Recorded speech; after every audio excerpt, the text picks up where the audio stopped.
Ang tindahan nasa kabilang isla. Ito, nasa harap.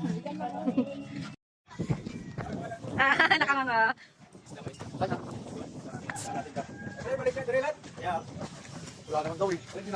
Inyosin natin. Oo, ha? Pagpihan, madam. Ito, nasa harap. Bumili lang kami sa tindahan sa kabilang isla pa. Ano to? Anong isla to? Koring. Isdang koring. Bumili kami ng seafoods. Isda din. Ito isda oh. Seafoods na walang ulo. Yung isda namin. Ayan oh, green. Yan, seafoods. Tapos meron ding Spice. maanghang, gano'n, kaganda dito. Luto na yung isda. Balik na kami sa... Anong isla yun? Biyato. Hindi. Bitaog. Bitaog. Sa Bitaog. Para kasi di kasama si Kuya para makita niya lahat.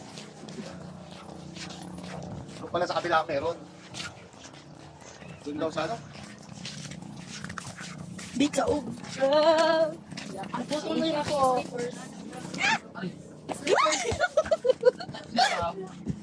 Kami yung sulat na.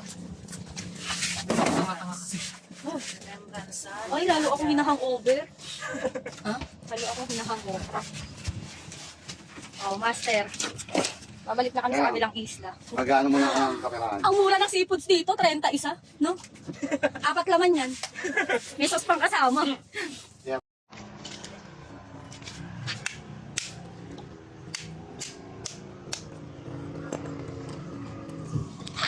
Wah, sarap. Oh, yummy.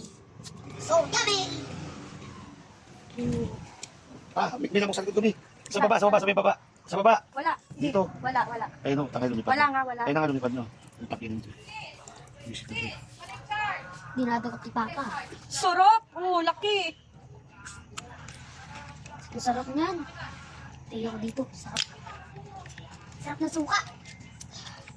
Naugasan natin. Ilagay mo. Gasa ko nga. Anong aasin yan? Nasa dagat eh. Meron kaya yan? Hati-hati tayo. Hatigid din ako dyan pa. Mula tayong umuwi. Oh. Wow. Yan pa. Tingnan ah. Yeah. Wow. Here's mami. Oo, umaba ka na dyan. Sarap.